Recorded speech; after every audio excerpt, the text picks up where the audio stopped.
तो राहुल गांधी जी ने सिर्फ इतना ही कहा और सभी विपक्षी लोगों ने इतना ही कहा कि ठीक है, आप इस चीज़ को कर रहे हैं तो आप मुझे इसका डाटा दे दो।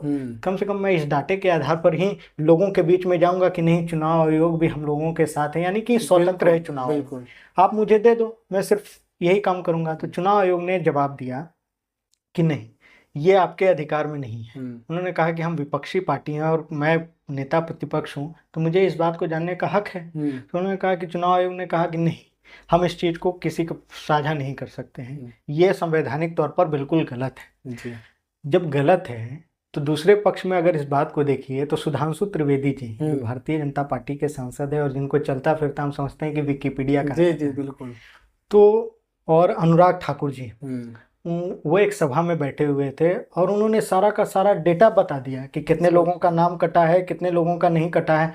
जब चुनाव आयोग देश की विपक्षी पार्टियों को इस बात का डेटा देने के लिए तैयार नहीं है, तो फिर आप क्यों, आपने क्यों इस चीज को दे दिया? जब आपके पास डेटा है तभी तो आपने दिया। तो इसका अर्थ स्पष्ट निकल जाता है कि कहीं ना कहीं वो इस भारतीय जनता पार्टी और एनडीए अलायंस चुनाव आयोग के साथ काम कर रहा है। कि सर बिहार को कुछ लोग केवल एक राज्य मानते हैं, मैंने इस बात को कहा कि सर बिहार को कुछ लोग केवल एक राज्य मानते हैं। मैं कहना चाहता हूं सर कि बिहार केवल एक राज्य नहीं, यह एक सोच है, यह एक त्याग है, यह एक समर्पण है, यह एक संस्कृति है। यह धरती है उन महान युग पुरुषों की जिन्होंने इतिहास में अमर पहचान बनाई है। चाणक्य, नीति के जन्मदाता जिनके विचारों ने साम्राज्यों की नींव रखी, महर्षि वाल्मीकि, रामायण के रचयिता जिन्होंने मर्यादा का पाठ पढ़ाया, माता सीता, त्याग और मर्यादा की मूर्ति जिनकी कहानी आज भी हर एक नारी में जीवित है, भगवान बुद्ध, जिस भगवान बुद्ध की धरती से मैं यहाँ पर उपस्थित हुआ हूँ, जहाँ शांति और सत्य का संदेश हर वर्ष यहाँ से जाया करता है।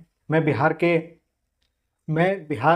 के उस लोकनायक जयप्रकाश नारायण की धरती से आता हूँ जिन्होंने लोकतंत्र को बचाने के खातिर अपना सारा जीवन इस देश के लिए समर्पित करने का काम किया है। मैं बिहार के उस जगह से आता हूँ जिसका नाम गया जी है और जिसका खुद का एक अपना इतिहास है। और बिहार वह है जो इतिहास लिखता नहीं है बल्कि इतिहास रचता है। और यहाँ कहानियों ने जन्म लिया, विकास ने गौरव का गीत गाया और महानता ने अपनी एक अलग पहचान बनाने का काम किया। कविता है कि जिंदगी के सफ़र में गिरना पड़ता है, दिन हो या रात चलना पड़ता है। सपने तो देखते हैं आसमान छूने कि सपने तो देखते हैं आसमान छूने के, पर हर पल मिट्टी से मिलने का फन सीखना पड़ता है। हौसले टूटते हैं रास्ते छूटते हैं कि हौसले टूटते हैं रास्ते छूटते हैं, पर हर पल जीने का जज्बा रखना पड़ता है। और कामयाबी के दरवाजे खुद नहीं खुलते हैं और कामयाबी के दरवाजे खुद नहीं खुलते हैं, हर एक ताले को तोड़ना पड़ता है और उन तालों को तोड़ने के लिए मजबूती के साथ संघर्ष करना पड़ता है। वाह।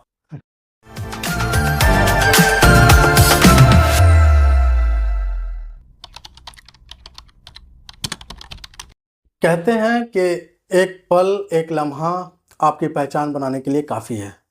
आज ऐसे ही शख्स हमारे साथ हैं। नाम है विराज कुमार। गया से चलकर आए हैं हमारे पास, हमारे पॉडकास्ट में, द अनफिल्टर्ड टॉक्स में। इनकी पहचान तब बनी जब इनको मौका मिला परीक्षा पे चर्चा कार्यक्रम में जाने का। और सिर्फ वहाँ गए ही नहीं, वहाँ उन्होंने प्रधानमंत्री श्री नरेंद्र मोदी जी से सवाल भी पूछे। तो जानेंगे आज विराज के खुद की ज़ुबान से क्या था, कैसे मौका मिला, कैसे प्रधानमंत्री से मिलने का मौका मिला। पूरी कहानी हमारे साथ हैं मिस्टर विराज कुमार।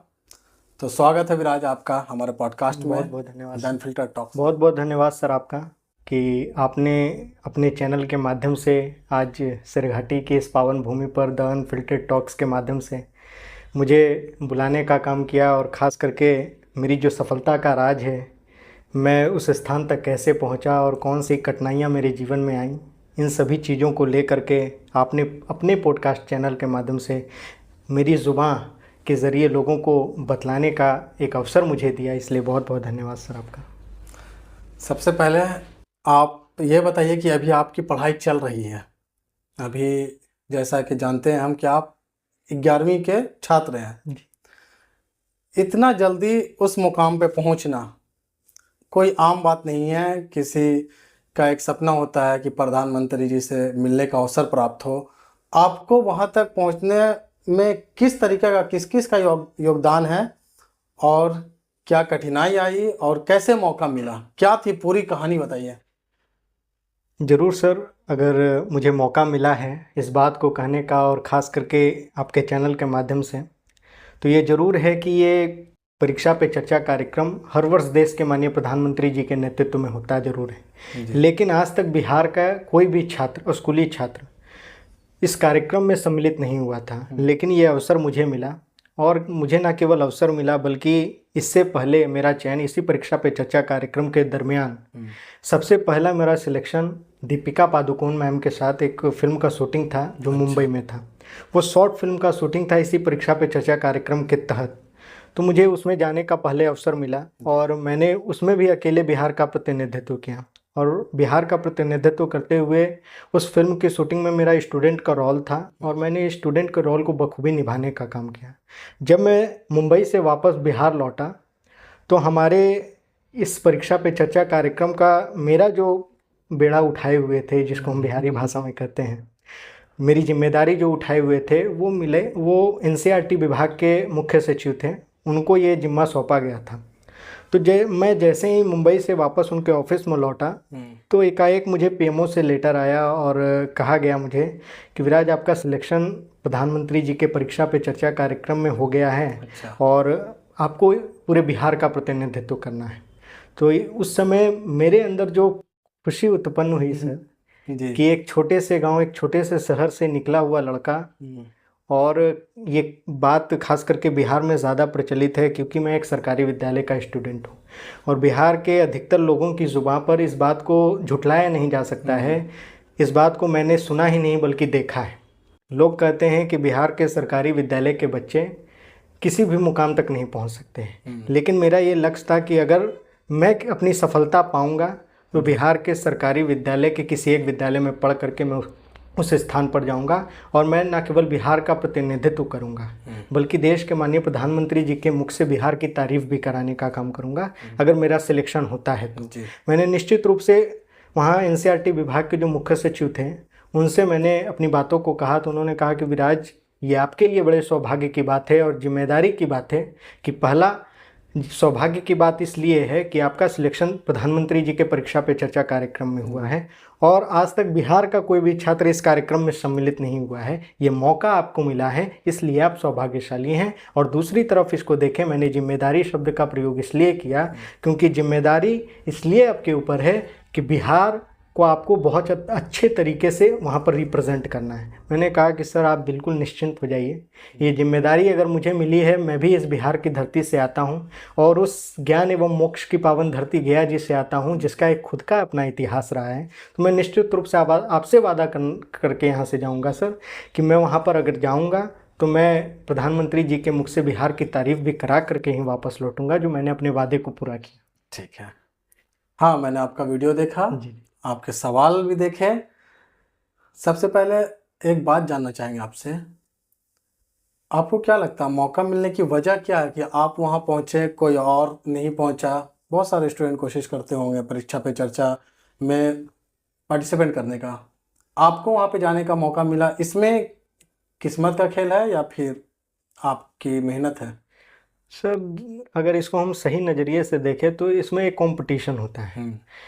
कुछ लोग, ये आप 5वें व्यक्ति हैं जो आप मुझसे इसी तरीके का प्रश्न कर रहे हैं। इससे पहले भी 4 लोगों ने मुझसे प्रश्न किया, तो मैं इसका जवाब पहले भी दे चुका हूँ और अब भी देना चाहता हूँ कि ये बिहार के हर सरकारी विद्यालय में आयोजित किया जाता है। कंपटीशन आयोजित किया जाता है जहाँ पर उन सरकारी विद्यालय में पढ़ने वाले एक्टिव बच्चों को, मैं भी अपने विद्यालय में और मेरे कुछ दोस्त भी हैं, वो अपने विद्यालय में हम लोग एक्टिव रहते हैं। किसी भी कार्यक्रम को लेकर के या किसी महापुरुषों की जयंती को लेकर के हम लोग एक्टिव रहते हैं कि इनकी जयंती आने वाली है, इनकी पुण्यतिथि आने वाली है, ये कार्यक्रम विद्यालय में होना चाहिए कि हमारा विद्यालय बेहतर हो सके।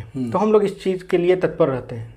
जब हम लोग विद्यालय में इस चीज़ के लिए एक्टिव रहते हैं तो निश्चित रूप से हमारे जो विद्यालय के सर हैं या मैडम हैं, वो लोग हम लोगों के प्रति समर्पित रहेंगे। आप ही को अप्रोच किया जाएगा। तो वहाँ पर हम लोगों के, मेरे विद्यालय से 2 हम लोग छात्र सिलेक्ट हुए और मुझे इस बात की जानकारी भी नहीं थी कि मुझे उस कंपटीशन में प्रतिभागी बना दिया गया है।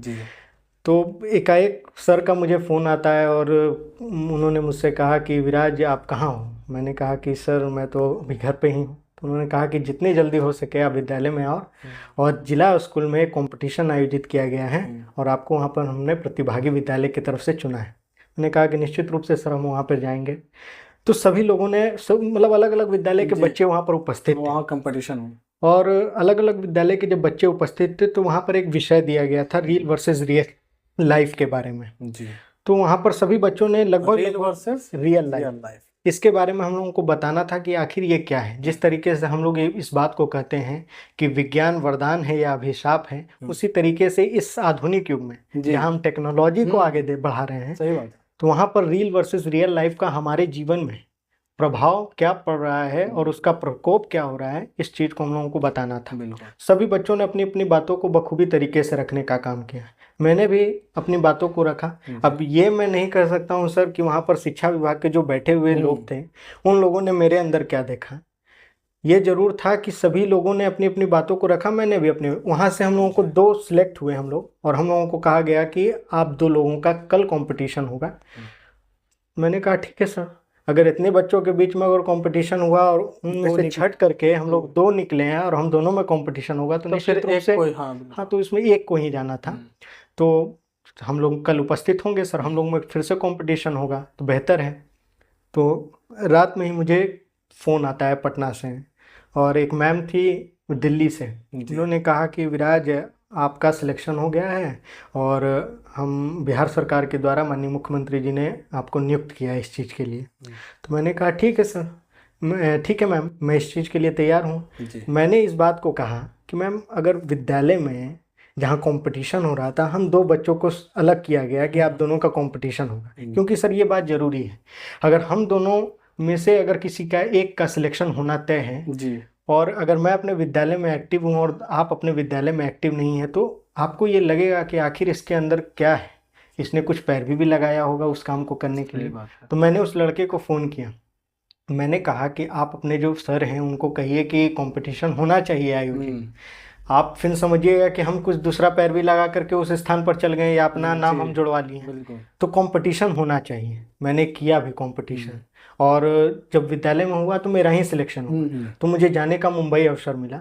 और मैं समझता हूँ कि ये विद्यालय में हर साल ये आयोजित किया जाता है परीक्षा पे चर्चा कार्यक्रम, और विद्यालय हर सरकारी विद्यालय में ये चीज़ आयोजित किया जाता है। डीओ ऑफिस से इसका लेटर भी निकलता है, और चयनित विद्यालय, जो विद्यालय गया जिले अंतर्गत जो आगे रहते हैं किसी भी मामले में, वो चाहे खेलकूद के मामले में हो, शिक्षा के मामले में हो, या कंपटीशन अन्य चीज़ के मामले में हो, उन लोगों का वो ऐसे विद्यालय +2 हो या माध्यमिक हो, वैसे विद्यालयों को इसमें जोड़ा जाता है और कंपटीशन के लिए वहाँ के बच्चों को बुलाया जाता है। तो निश्चित रूप से मेरा भी इसी कार्यक्रम, तो आपका भी इसी प्रकार से सिलेक्शन हो गया, और बहुत खुशी की बात है।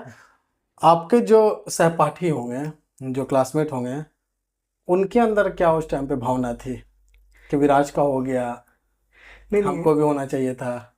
इस बात को कहना जरूरी है कि हम 2 बच्चों का सिलेक्शन हुआ था, हमारे सर ने किया था।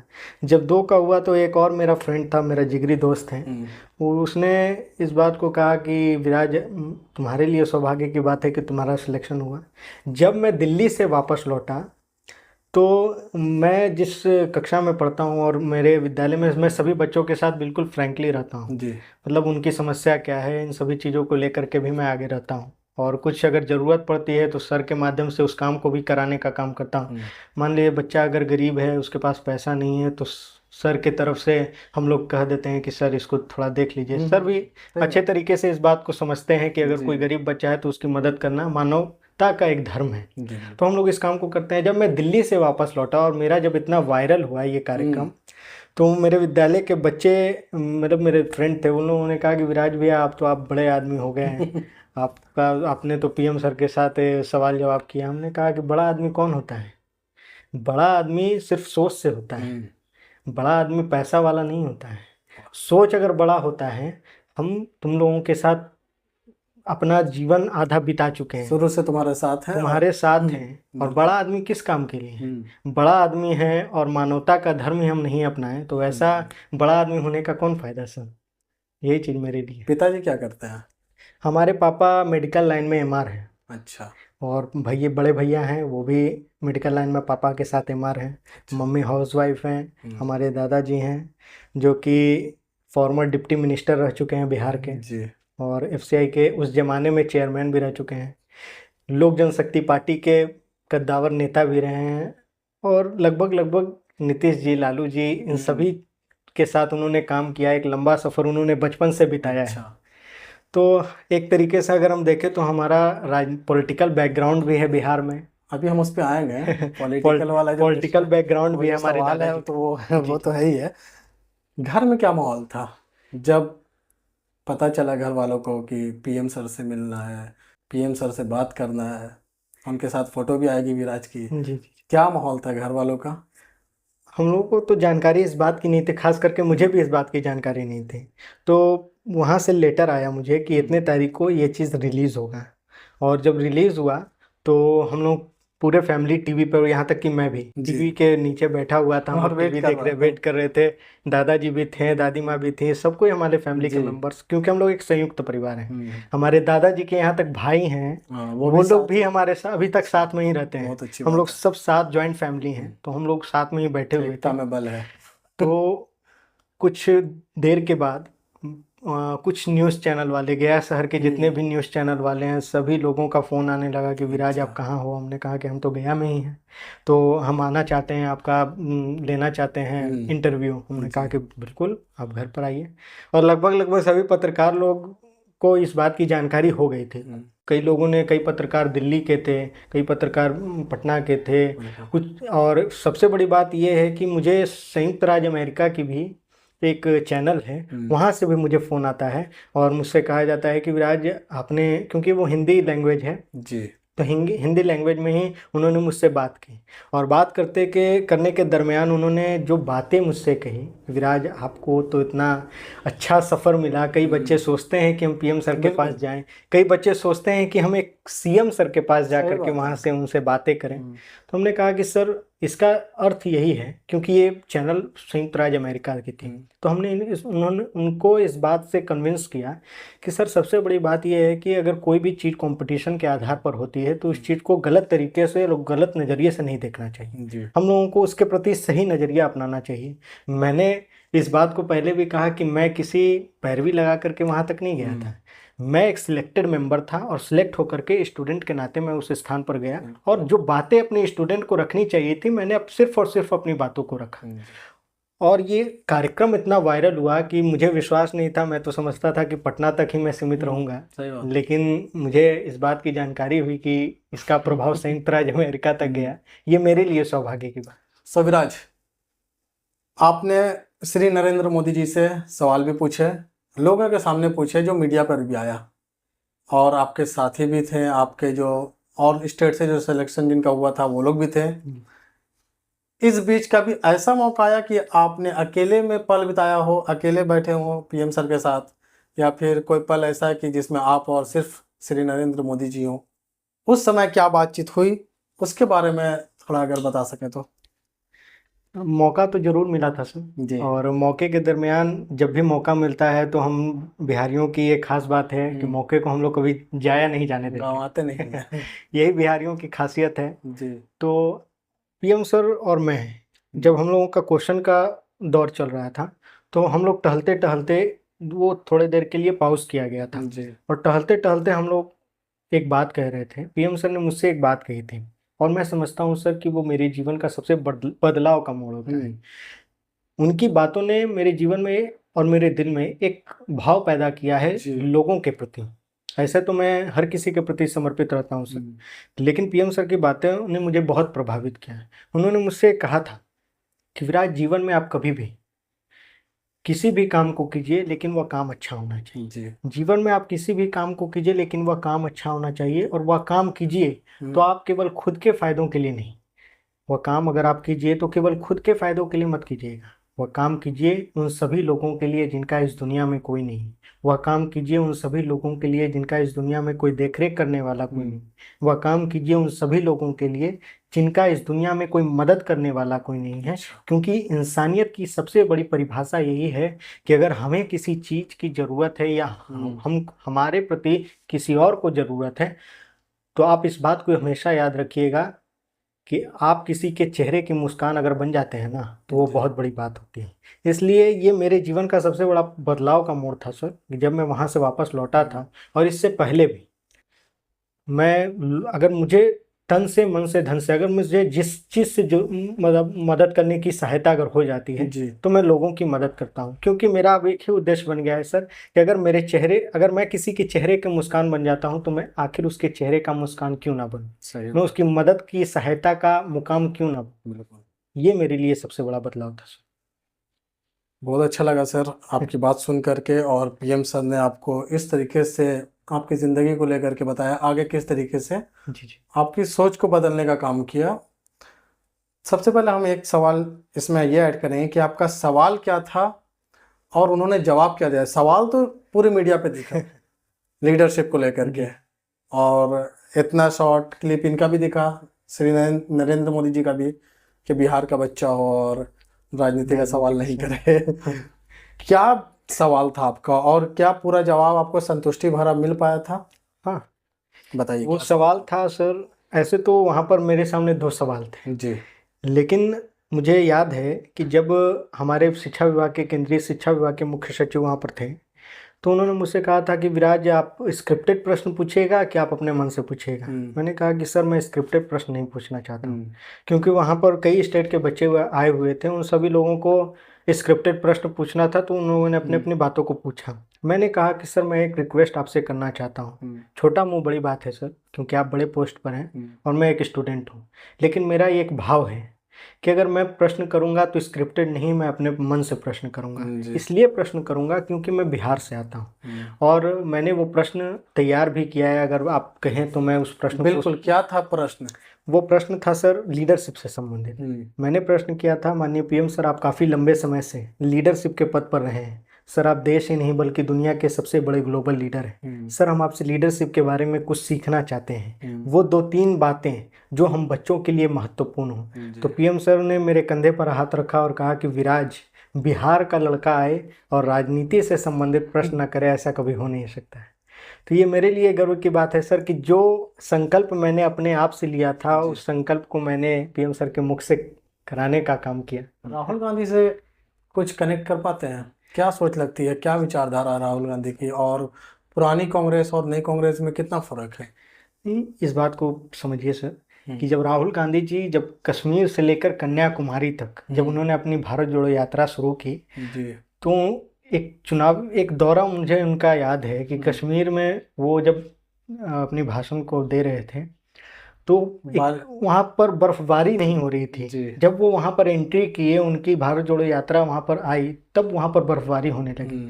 तो वहाँ पर एक नौजवान था, मैं समझता हूँ मेरी ही उम्र का था, उसने एक न्यूज़ वाले से कहा कि आज तक जम्मू और कश्मीर में कभी भी इतनी बर्फबारी नहीं हुई, लेकिन ये भारत जोड़ो यात्रा की एक तस्वीर है, एक लाइन है, जो राहुल गांधी को ऊपर वाला आशीर्वाद दे रहा है कि आप न्याय के पथ पर चल रहे हैं, आपको एक अच्छा प्रेफरेंस मिल रहा है, लोगों का साथ मिल रहा है।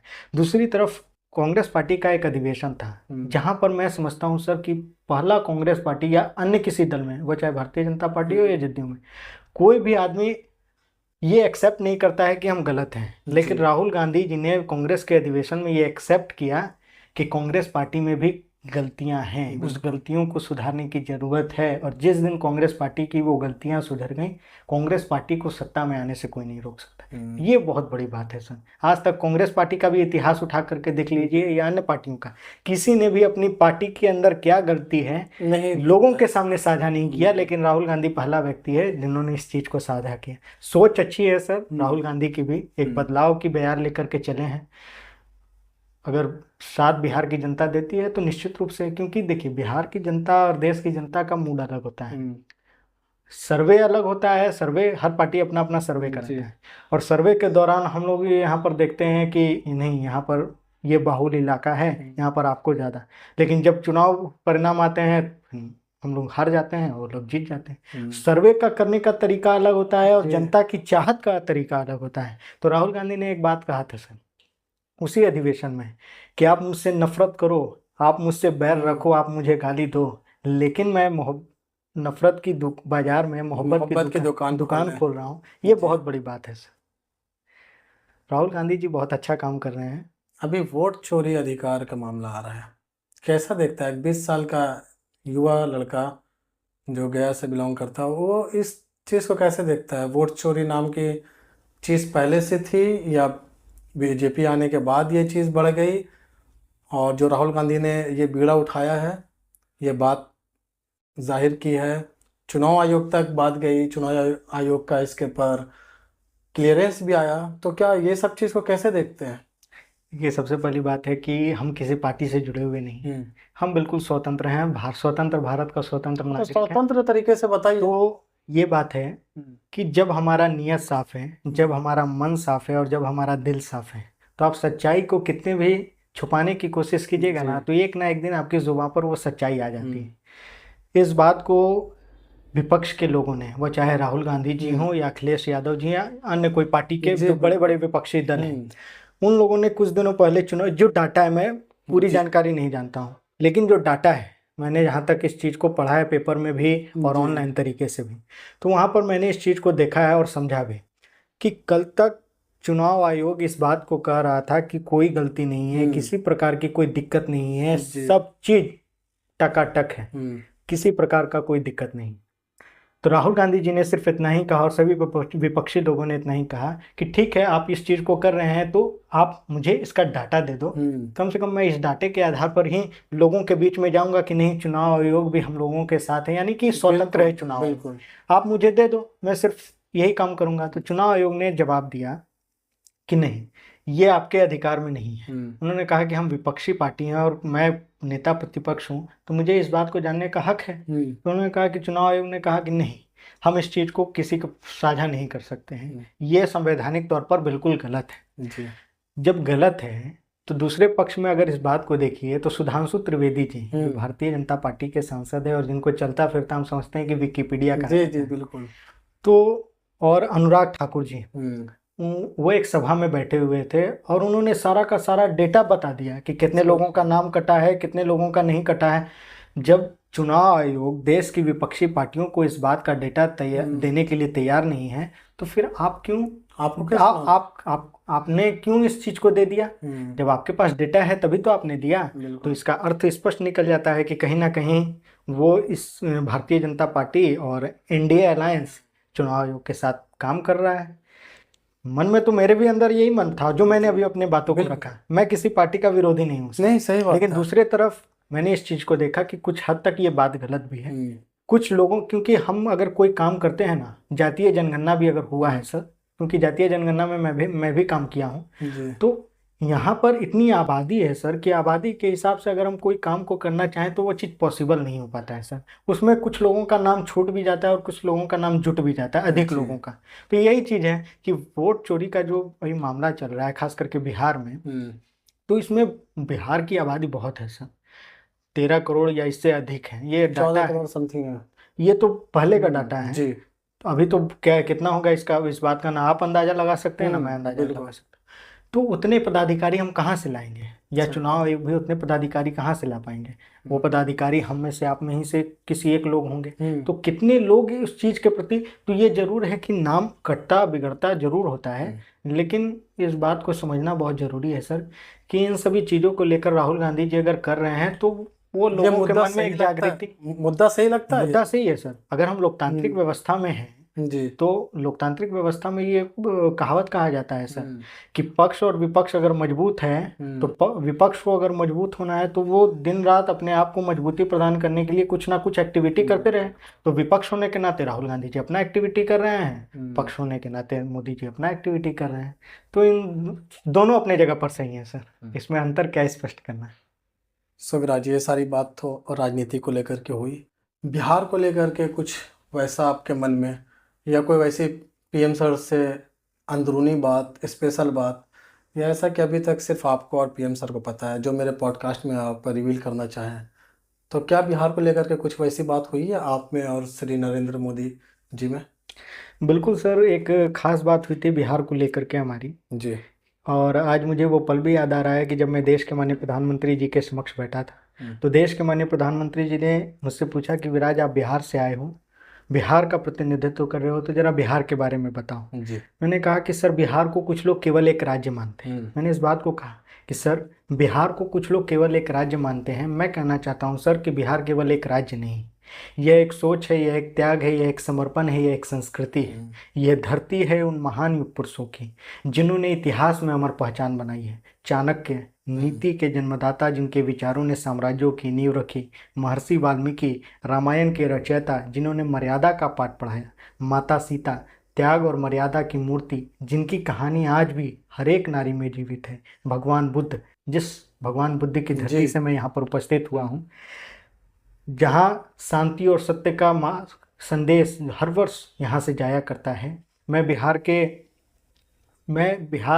के उस लोकनायक जयप्रकाश नारायण की धरती से आता हूँ जिन्होंने लोकतंत्र को बचाने के खातिर अपना सारा जीवन इस देश के लिए समर्पित करने का काम किया है। मैं बिहार के उस जगह से आता हूँ जिसका नाम गया जी है और जिसका खुद का एक अपना इतिहास है। और बिहार वह है जो इतिहास लिखता नहीं है बल्कि इतिहास रचता है। और यहाँ कहानियों ने जन्म लिया, विकास ने गौरव का गीत गाया और महानता ने अपनी एक अलग पहचान बनाने का काम किया है। तो ये मेरे लिए सौभाग्य की बात थी कि मैं एक परिभाषा तैयार करके गया था, जिस परिभाषा को पीएम सर को मैंने बताने का काम किया। तो पीएम सर काफ़ी खुश हुए इस बात को सुन करके कि एक बिहार का लड़का आकर के एक लाइन में ही परिभाषा के दरमियान इसने पूरे बिहार की गौरव गाथा को एक बिल्कुल परिभाषा के रूप में बतलाने का काम किया। और मुझे याद है कि पीएम सर एक डायरी रखते हैं अपने साथ, और वो डायरी इसलिए रखते हैं क्योंकि उनकी डायरी लिखने का एक शौक़ है। और शौक़ इसलिए तो उन्होंने मुझसे वो परिभाषा जो है वो परिभाषा खुद लिख रहे थे और मैं बता रहा था। तो ये भी मेरे लिए सौभाग्य की बात है कि एक देश के सबसे बड़े प्रधानमंत्री जो ग्लोबल लीडर हैं वो मेरी बातों को एक डायरी में लिख रहे हैं, जो हर समय अपने पास रखते हैं उस डायरी को। और कभी ना कभी आप किसी मंच पर देखिएगा वो अपने पैकेट से उस डायरी को निकाल करके किसी ना किसी बातों को लिखते रहते हैं। तो ये मेरे लिए सौभाग्य की बात है सर कि मैं इस परिभाषा को मुझे रखने का अवसर मिला। और जितना समय मुझे मिला पीएम सर के साथ वक्त बिताने का, रहने का, मैं समझता हूँ कि बहुत कम ही छात्रों को मिला। बहुत अच्छी बात है विराज। शादी का क्या इरादा विराज का? ये सब तो राजनीति हो गई। पर्सनल लाइफ में क्या है? अभी सब तो सही चल रहा है या फिर शादी करके सेटल होना है? उम्र ही अभी नहीं हुई है सर, शादी तो बड़ी दूर की बात है, अभी उम्र ही नहीं है। अभी तो पढ़ने की उम्र है, संघर्ष करने की उम्र है। और मैं समझता हूँ कि संघर्ष के दौरान आदमी ये नहीं देखता है कि वो नौजवान है। राहुल गांधी की तरह नहीं ना कि जब तक नहीं वो अचीव कर लेंगे, या फिर सर वो तो बात की बात है कि उन्होंने जो संकल्प लिया है और उनमें और हमें बहुत अंतर है सर। वो बहुत बड़े फैमिली से मेंबर से आते हैं और मैं एक साधारण परिवार से आता हूँ। तो ये जरूर है कि वो भी संघर्ष कर रहे हैं, मैं भी संघर्ष कर रहा हूँ। ये तो बात की बात है सर कि किसकी शादी कहाँ होगी, किसकी शादी नहीं होगी, ये तो मेरे फैमिली मेम्बर्स जानेंगे। अभी तो मेरी उम्र है पढ़ने की, ज्ञान प्राप्त करने की, आप जैसे जो भाई हैं उन लोगों के साथ अच्छा संबंध बनाने की, टीचर्स का अच्छा सम्मान कैसे हो, बड़े लोगों का मैं सम्मान कर पाऊँ कि नहीं कर पाऊँ। शादी तो अपनी जगह है सर, शादी तो जीवन में आदमी कभी भी कर लेगा, सही बात है। लेकिन नॉलेज और लोगों का सम्मान ये हर कोई नहीं कर पाता है सर, ये बड़ी बात होती है। सुविराज, बहुत अच्छा लगा आपसे बात करके। अब हम लोग थोड़ा सा एक रैपिड फायर का कुछ सवाल है उसको करेंगे और उसके बाद हम लोग बिल्कुल इस पॉडकास्ट को समाप्त करेंगे। रैपिड फायर में पहला सवाल है, मोदी जी या राहुल गांधी जी, दोनों में से किसकी आपको राजनीतिक से मतलब आपको पसंद आती है? दोनों अच्छा काम कर रहे हैं, दोनों की सोच अच्छी है। आपको बता दें कि रैपिड फायर में एक का जवाब देना होता है, तो मुझे एक का ही जवाब चाहिए। नहीं, इसलिए क्योंकि रैपिड फायर में ये भी होता है कि अगर दोनों अच्छे हैं तो हम लोग एग्जांपल के रूप में दोनों इक्वल, इसलिए मैंने किया। दिल्ली और पटना दोनों में से अगर एक जगह चुननी हो तो आपको कौन सी पसंद आएगी? पटना। वजह? मेरी ये जन्मभूमि है, कर्मभूमि, इस धरती पर मैंने जन्म लिया है, तो कौन अपनी जन्मभूमि और कर्मभूमि को छोड़ करके दूसरे को चाहेगा। जी। स्टेज पर सवाल करना आसान है या कैमरे के सामने? स्टेज पर। मोदी जी से वैसे कैमरे के सामने आपने प्रश्न किया था। नेता बनना चाहोगे या जर्नलिस्ट? अब ये तो सर बहुत डिफिकल्ट सवाल आपने किया है, फिर भी लीडर। ठीक है। लालू जी की राजनीति या नीतीश जी की? दोनों सेम। या इसको ऐसे बोलें कि लालू जी की राजनीति और नीतीश जी की प्रशासन। नीतीश जी के प्रशासन। मोदी जी से अगला सवाल अगर मौका मिला तो क्या पूछेगा? अगला सवाल बिहार के विकास को लेकर के और कौन कौन सी योजनाएं हैं, और मैं जिस जगह पर रहता हूँ गया जी के बारे में, और विकास इसका कैसे हो कॉरिडोर के अलावे, और कैसे हमारा गया जी आगे बढ़े, क्योंकि अंतर्राष्ट्रीय स्तर पर तो ये बहुत ख्याति प्राप्त जगह है। और मैं समझता हूँ कि अभी ये राष्ट्रीय ही हुआ है, भले हवाई अड्डा अंतर्राष्ट्रीय हो गया हो, कॉरिडोर बनने से इसका और अंतर्राष्ट्रीय होगा, लेकिन मैं समझता हूँ कि इस जगह को ही अंतर्राष्ट्रीय पर्यटन स्थल घोषित करना चाहिए, ये मैं मांग रखूँगा। विशेष राज्य का दर्जा कब मिलेगा? आपको कुछ लगता है बिहार उस मुकाम पे कब पहुंचेगा कि विशेष राज्य का देखिए, दर्जा? विशेष राज्य का दर्जा प्राप्त करने के लिए कुछ कानूनी तरीके होते क्राइटेरिया हैं, कुछ क्राइटेरिया है, उस क्राइटेरिया को अभी बिहार पूरा नहीं कर पाया है। है जी। अगर वो कर लेगा तो निश्चित रूप से। पढ़ाई में आपका फेवरेट सब्जेक्ट कौन सा है? Political science. ऑब्वियसली। एक शब्द में अगर खुद को डिफाइन करना हो तो आप क्या बोलिएगा? एक शब्द में अगर खुद को डिफाइन करना है, समाज सेवी। सोशल मीडिया के बिना जी सकते हैं? आज के ज़माने में तो संभव नहीं है। पॉलिटिक्स में सबसे बड़ा झूठ क्या होता है? सच को झूठ बनाना। एक सवाल है, प्यार में दिल टूटा तो शायरी लिखोगे या पीएम से सवाल करोगे? अब इस बात का जवाब तो मैं नहीं दे बता दो। पाऊंगा। ये तो अपने तक ही सीमित रखना है। अगर वो काम कोई कर रहा है तब। सो विराज, ये थे कुछ रैपिड फायर जो आपसे पूछे गए हैं और आपने उसका सही सही या अपने हिसाब से जवाब दिया। तो विराज, ये तो थे कुछ रैपिड फायर, और अब आप लास्ट में अगर अपनी जनता से, अपने चाहने वालों से, या आपको जो सुनना चाह रहे हैं और मेरे व्यूवर से अगर थोड़ा सा कुछ कनेक्ट करके बात करना चाहें, कोई एक मैसेज देना चाहें, तो आप क्या बोलिएगा?